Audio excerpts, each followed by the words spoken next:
मुझे याद है 4 अप्रैल 2011 का दिन था जब जंतर मंतर से अन्ना हजारे जी का आंदोलन भ्रष्टाचार के खिलाफ शुरू हुआ था। मांग थी कि भ्रष्टाचार के खिलाफ एक सख्त कानून बनाया जाए, लेकिन उस आंदोलन ने इस देश के एक एक आदमी के दिल के अंदर ऐसे तार झंझना दिए कि सारा देश सड़कों के ऊपर आ गया। वो इसलिए हुआ क्योंकि उस वक्त की तत्कालीन कांग्रेस सरकार, उसने इतना भ्रष्टाचार किया था, इतना भ्रष्टाचार किया था, 2G का भ्रष्टाचार, कोयले का भ्रष्टाचार, कॉमनवेल्थ का भ्रष्टाचार, जहां देखो एक उंगली रखो उसके नीचे 1000 स्कैम नजर आते थे। और रोज लोग भ्रष्टाचार देखते थे और लोग उकता गए थे बुरी तरह से भ्रष्टाचार की वजह से। हजारों लाखों करोड़ों लोग सड़कों के ऊपर उतरे और लोगों का मानना है कि आजादी के बाद का शायद ये सबसे बड़ा भ्रष्टाचार के खिलाफ आंदोलन था। दूसरी चीज हुई कि कांग्रेस के अहंकार और उनके एरोगेंस की वजह से इतने रूड थे उनके मंत्री, टीवी पे आते थे तो मन करता था कि टीवी फोड़ के अंदर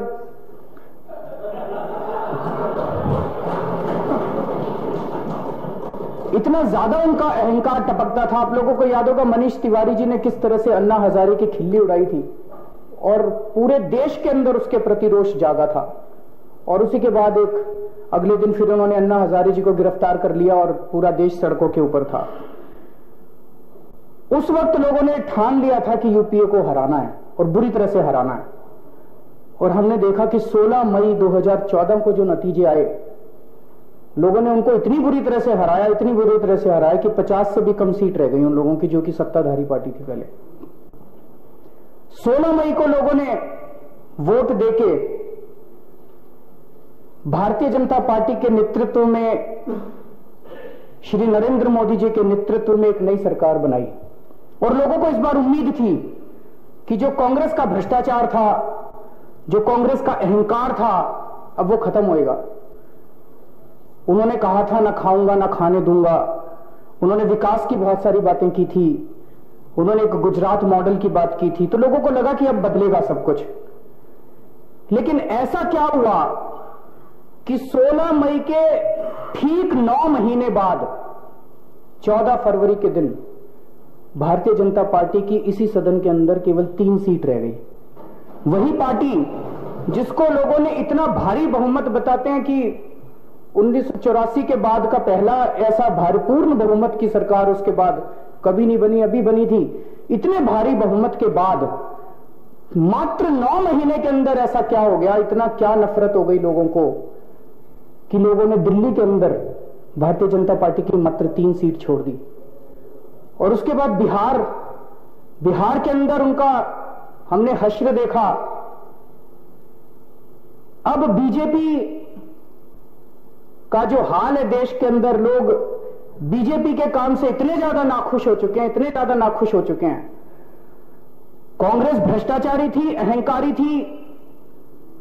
वही अहंकार, जो अहंकार कांग्रेस को शायद 6-7 साल के राज के बाद आया था, वो अहंकार आज बीजेपी को मात्र 2 साल के अंदर दिखाई दे रहा है। बीजेपी के अंदर पहले अरुणाचल प्रदेश की सरकार तोड़ी, फिर उत्तरांचल की सरकार तोड़ी। अब ये कोई सोचे कि ओम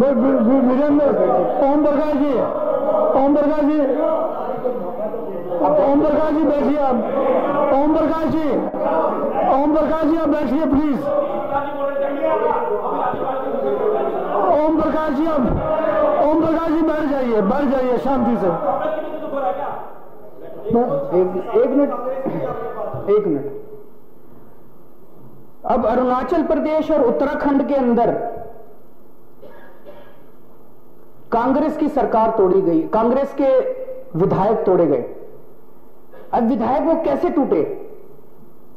ऐसा तो है नहीं कि कोई अचानक बीजेपी के प्रति प्यार जाग गया तो कुछ तो दिया होगा उनको, कुछ पैसे वैसे कुछ तो दिया ही होगा, कुछ ना कुछ तो लालच दिया होगा। तो वही पैसे की राजनीति जो पहले कांग्रेस किया करती थी, अब ये बीजेपी वालों ने करनी चाहिए। तो जब उनको लगा दिल्ली में हार गए,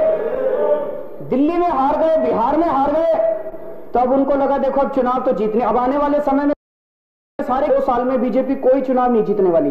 कोई स्टेट नहीं जीते, कहीं कोई चांस ही नहीं है। तो जब उनको लगा कि चुनाव तो अब जीत नहीं सकते, तो अब गुंडागर्दी चालू कर दो।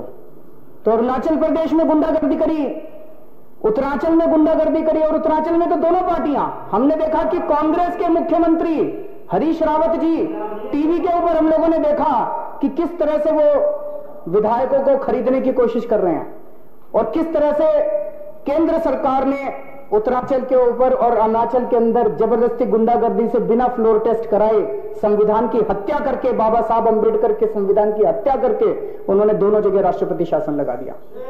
अब तो दोनों पार्टियां एक ही रास्ते पे चल रही हैं। आज सवेरे एक आईबी ऑफिसर आया था मेरे घर, बोला जी अब अगला नंबर हमारे को पता चला हिमाचल प्रदेश का है, और उसके बाद अगला नंबर दिल्ली का है। कह रहे हैं दिल्ली में ये 21 एमएलए जो करे हैं इनको तो पहले ये बर्खास्त करेंगे, जो 21 एमएलए को पहले तो बर्खास्त करेंगे, फिर जो बच जाएंगे उनमें कह रहे हैं 46 बचेंगे, तो 23 को उसने एक नाम बताया बहुत बड़े उद्योगपति का देश का, जिसका नाम हम अक्सर लेते रहते हैं, उसको जिम्मेदारी दी गई है कि इनके 23 विधायक खरीदने हैं। मैंने कहा 23 तो दूर की बात है, तुम हमारा एक खरीद के दिखा दो। मैंने कहा तुम अपने उद्योगपति, तुम्हारी औकात है, अगर तुम्हारी औकात है। माननीय अध्यक्ष महोदय, लोकसभा चुनाव के बाद हमारे 28 थे, इनके 31 थे। उस वक्त अगर 4 खरीद लेते ये, तो इनकी सरकार बन चुकी होती। इनसे 4 नहीं खरीदे गए, ये 23 खरीदेंगे हमारे। 23 खरीदना तो बहुत दूर की बात है। हमारे 4 ये जितने बैठे हैं ना, ये सारे बिल्कुल फक्कड़ हैं, बिल्कुल ये सारे के सारे बिल्कुल फक्कड़ है। मैंने उसको कहा, किसी ने कहा था बीजेपी वालों को, बोला ये फक्कड़ आदमी है, भगवान इनके साथ है, इनको छूना मत, नहीं तो बचोगे नहीं तुम। फिर उसके बाद अभी थोड़े दिन पहले पठानकोट के ऊपर हमला हुआ। पठानकोट के हमारे एयरबेस के अंदर घुस के आतंकवादियों ने हमारे कई सिपाहियों को शहीद कर दिया, और सारा देश जानता है, सारी दुनिया जानती है किसने किया। हमें पता है कि किसने किया।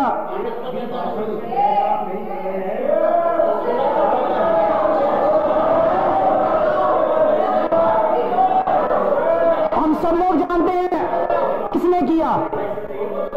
हम सब लोग जानते हैं आईएसआई ने कराया। हम सब लोग जानते हैं आईएसआई ने कराया। हम सब लोग जानते हैं पाकिस्तान ने कराया।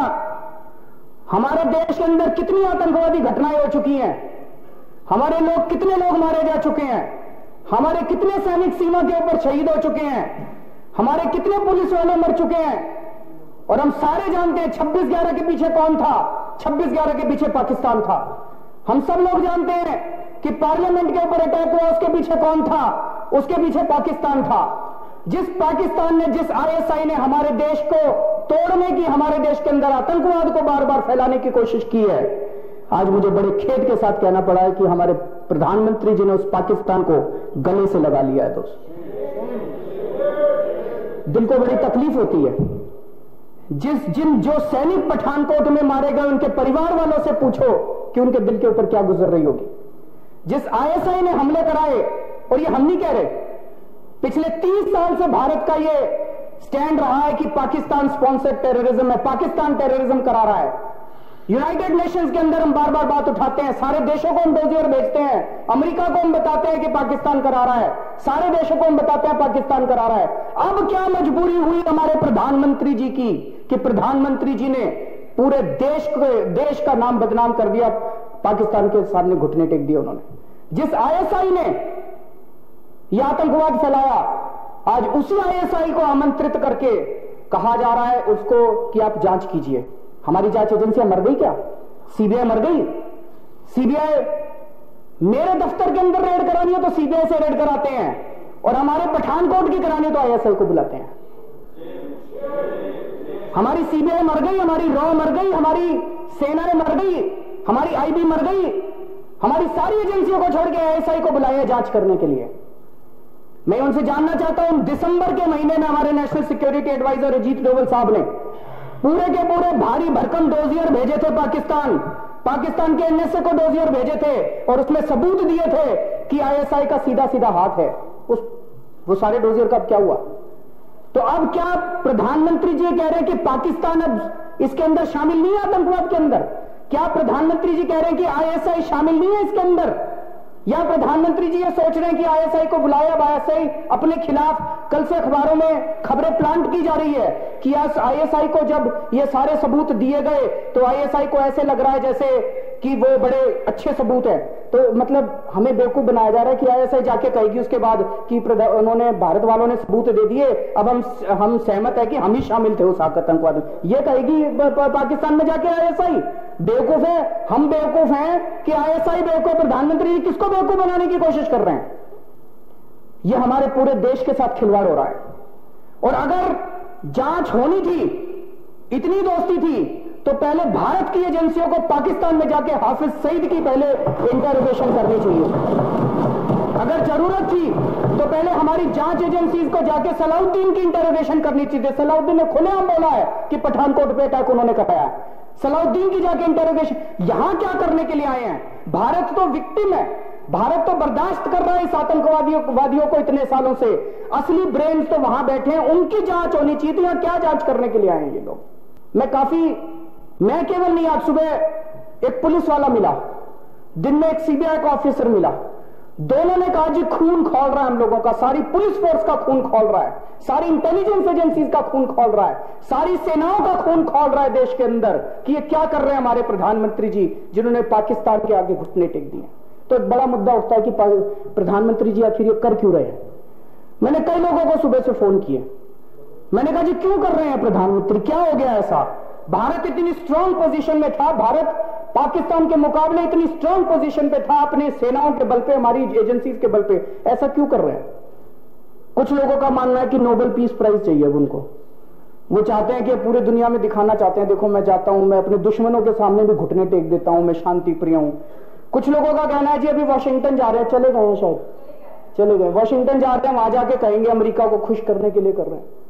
और कुछ लोगों का कहना है जी बात बड़ी संगीन है। वो जो नवाज शरीफ के पास गए थे उनके बर्थडे पे हैप्पी बर्थडे बोलने के लिए, वहां पे बता रहे हैं दोनों में कुछ तो डील हुई है। कुछ इंडस्ट्रियलिस्ट्स का नाम लिया जा रहा है कि उनको बिजनेस दिलवाने के लिए नवाज शरीफ और मोदी जी के बीच में कुछ डील हुई है। और नवाज शरीफ साहब की शायद वहां पे पोजीशन कमजोर है, अखबारों में छपा था ये क्या हो रहा है? ये क्या डील है प्रधानमंत्री जी की पाकिस्तान के साथ? ये पूरा देश जानना चाहता है कि वो डील बताई जाए जो प्रधानमंत्री जी की पाकिस्तान के साथ डील हुई है। ये देश ऐसे बर्दाश्त नहीं करने वाला।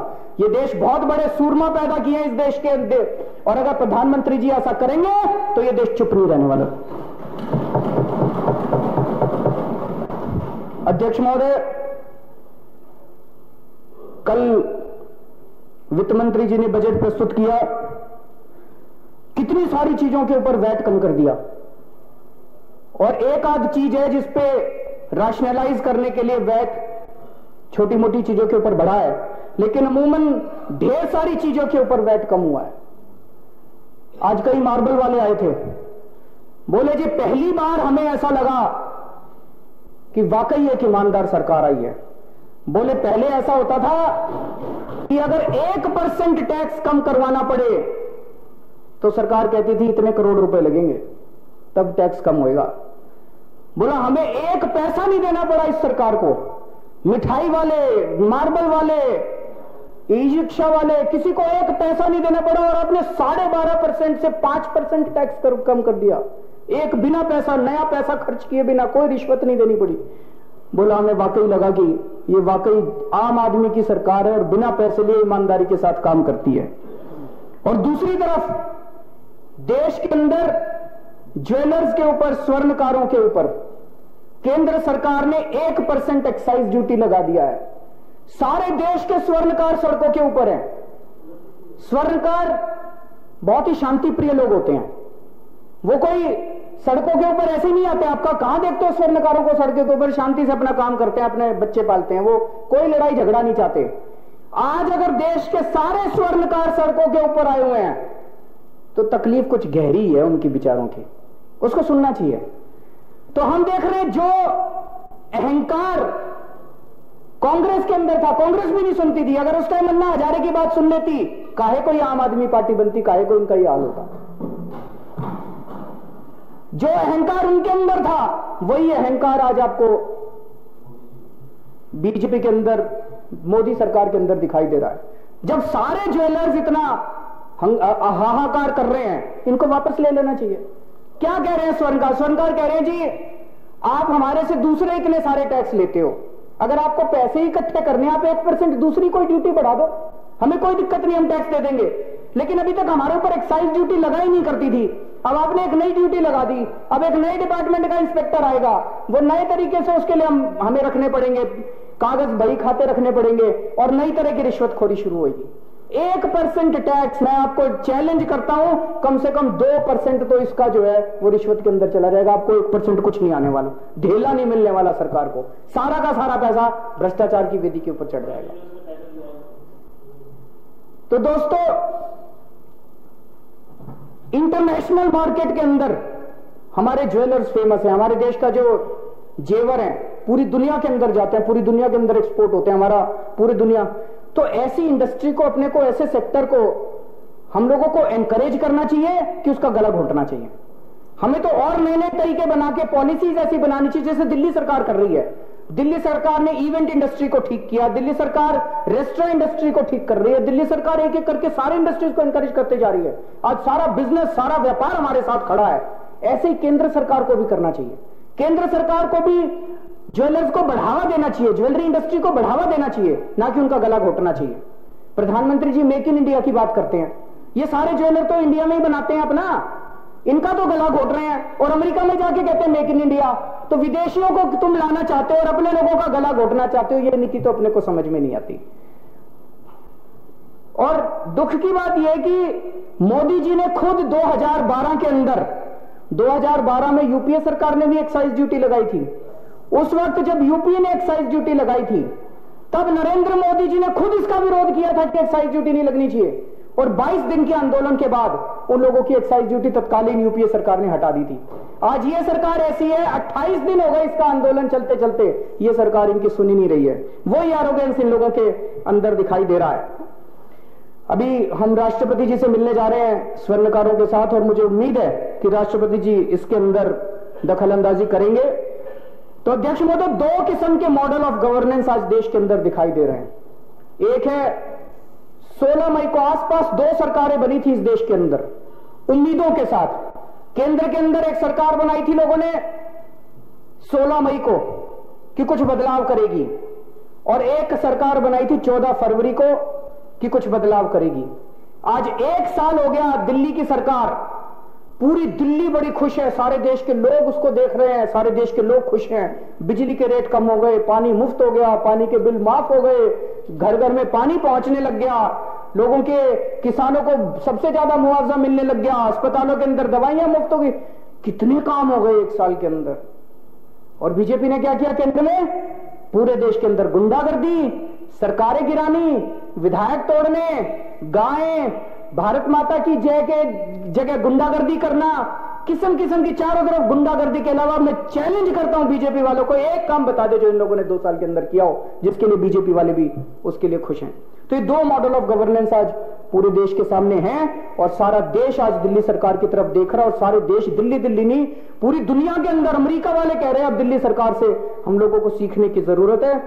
अंत में मैं केवल एक चीज कहना चाहता हूं, ये डॉक्टर पंकज नारंग की जो हत्या हुई थी, हम उनको श्रद्धांजलि देते हैं।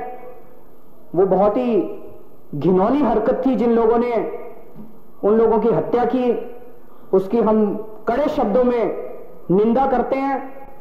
लेकिन ज्यादा दुख की बात यह थी कि उसको जो हिंदू मुस्लिम का रंग देने की कोशिश की गई, हम सलाम करते हैं उसे, एक डीसीपी डॉक्टर मोनिका भारद्वाज को। मुझे पूरी उम्मीद है कि मेजे थपथपा के ये सदन डॉक्टर मोनिका भारद्वाज को अप्रिशिएट करेगा, जिसने समय रहते सारा डेटा, सारी सच्चाई सबके सामने रखी, जिस वजह से इनकी घिनौनी जो हरकत थी वो बंद हो गई। यहाँ किसी को कोई रास्ता नहीं देता, यहाँ किसी को कोई रास्ता नहीं देता। मुझे गिरा के अगर तुम संभल सको तो चलो।